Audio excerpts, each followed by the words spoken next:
Gente, estou aqui hoje com meu amigo, o pastor Lamartine Porcela, da Igreja Batista Palavra Viva, em São Paulo. Um homem de Deus, tem sido uma referência para a minha geração de integridade na caminhada com Deus, de frutificação, mas também um ensinador da palavra, e a gente, entre os amigos, chama ele de uma enciclopédia ambulante. É alguém que me inspira desde o início do meu ministério. É uma alegria poder incluí-lo num assunto de uma conversa aqui que eu quero abordar, que tanto ele como eu, a gente ouve muito pedido das pessoas de que se fale a respeito da morte, a respeito da vida depois da morte, da condição do homem depois da morte. E a morte é um assunto que a maioria não quer pensar. E nessa hora a gente lembra que a Bíblia o tempo todo adverte: o que é a vossa vida? Né? Como a erva que hoje aparece, amanhã desaparece, e muitas vezes a gente não vive na consciência de quão passageira é a nossa vida. Demais. E do quanto a gente deveria construir para a eternidade. Então esse vai ser o assunto da nossa conversa hoje. Uma das perguntas mais recorrentes, Luciano, é: pastor, a gente morre, a gente fica dormindo, ou a gente morre e a gente vai ter consciência? Então eu queria que você começasse falando sobre isso. Existe uma evidência bíblica de que a gente não vai ficar dormindo? E se existe, por que a Bíblia usa esta figura, esse verbo dormir, né? Quando Paulo fala, por exemplo, dos que dormem? Bom, eu acho que a primeira coisa a ser dita, talvez até antes disso eu quero talvez destacar, é essa brevidade da vida. Né? A gente acha que a morte é algo que não vai chegar, que não vai acontecer. A gente tem muita dificuldade de lidar com a morte de entes queridos, porque é aquele momento que por instantes todo mundo lembra: a morte é real, é uma realidade com a qual a gente tem que lidar. Que todo mundo vai ter, né? Inevitavelmente, né, vamos ter que experimentar isso. Então, e o que a gente não pensa, se não pensa na morte, é no que vem depois e, obviamente, as consequências. Então, o mais importante é a gente entender que tem, de fato, uma vida após morte, de acordo com a Bíblia.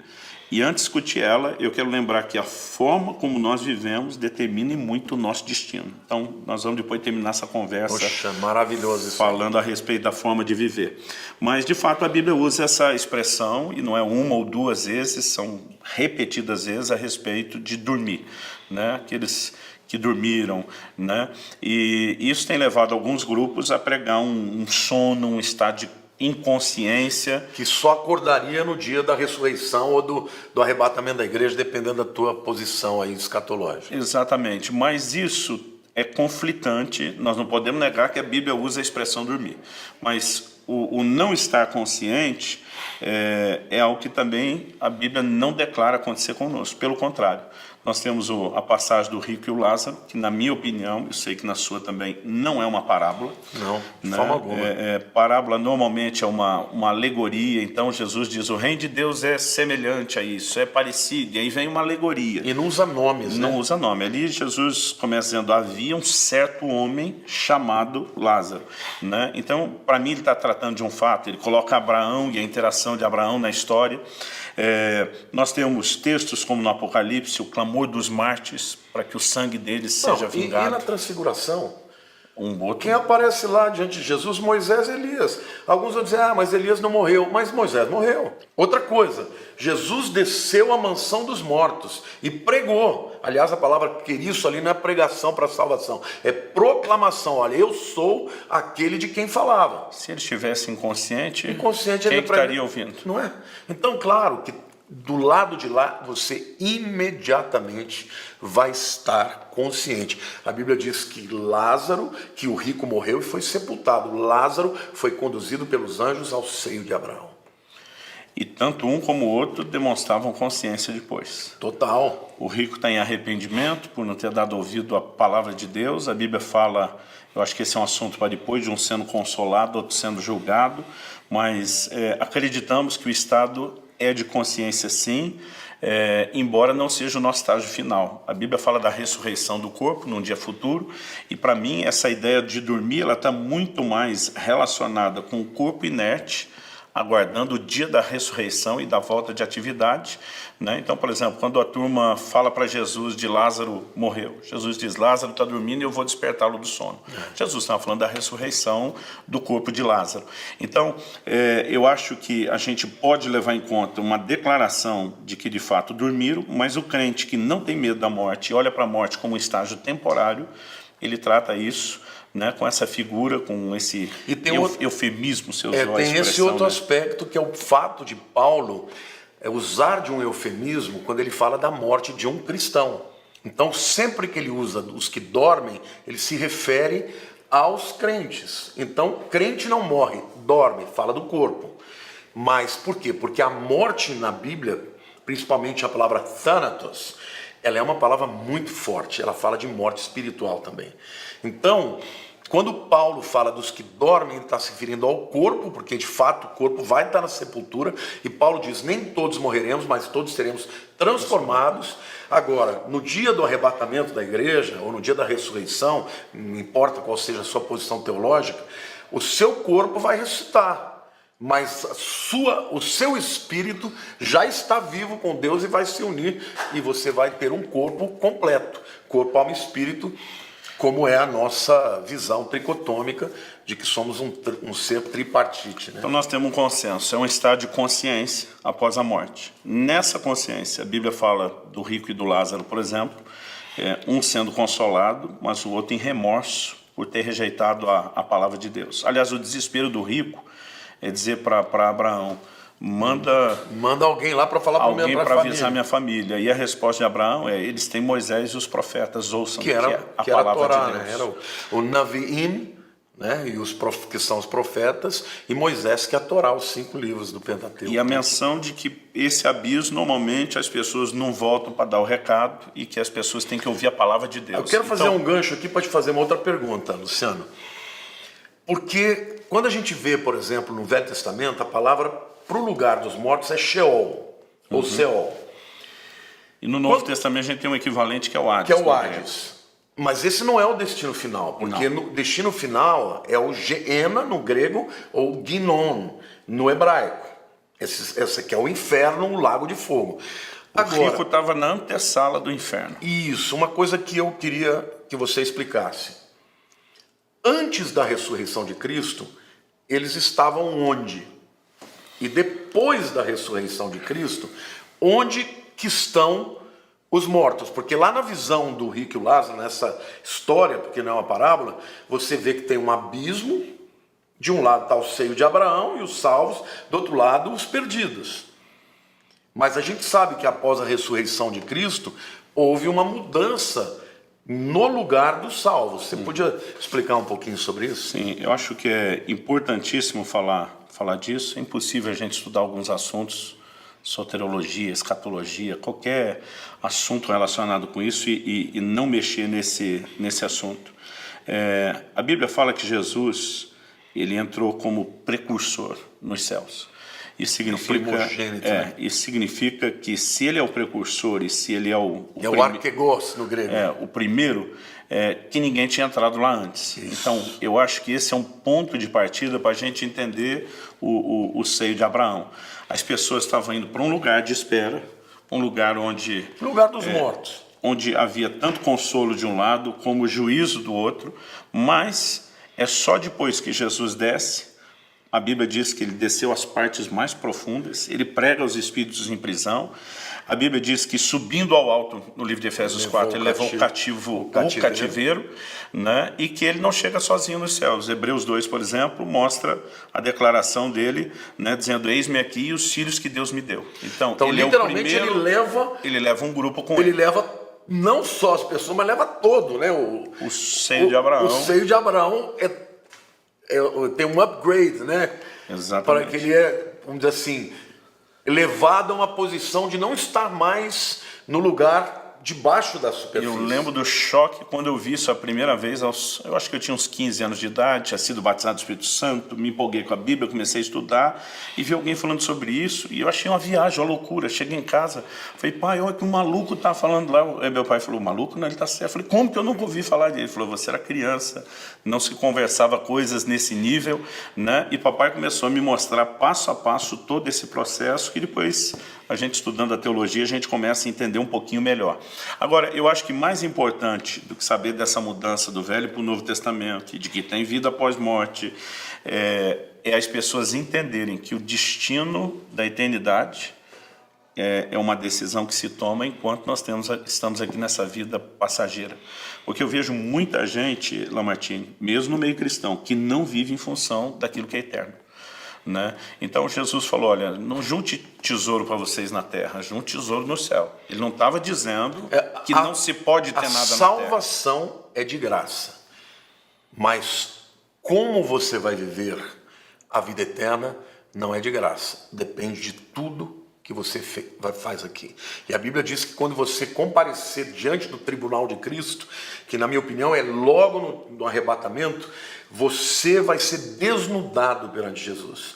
E não só, e aqueles olhos, né, aquele olhar, né, como chama de fogo, ele vai literalmente analisar tudo. O fogo vai provar tudo que você fez, tudo que você falou, tudo que você pensou. E não basta você ter feito algo correto. Vai ter que ser necessário a motivação correta, que seja para a glória de Deus. Se não foi para a glória de Deus, vai queimar. E como diz a palavra, aquilo que queimar vai sofrer dano. Vai sofrer dano. Então, alguns vão ser salvos como pelo fogo, o julgamento não é de salvação, exato, mas vão entrar sapecadinhos sem muita recompensa. E o Paulo usa, né, que a obra de cada um é como ouro, prata, pedras preciosas, madeira, feno e palha. Madeira e feno e palha, meu querido, passou pelo fogo, não sobra nada. Você sabe o que eu tenho falado para Deus, Subirá? Eu tenho dito para Ele, Senhor, me revela se eu estou fazendo com a motivação errada, se eu estou fazendo algo que não te agrada, porque eu não quero chegar na tua presença e não sobrar nada. Mesmo esses que não sobram nada, eles estarão salvos eternamente.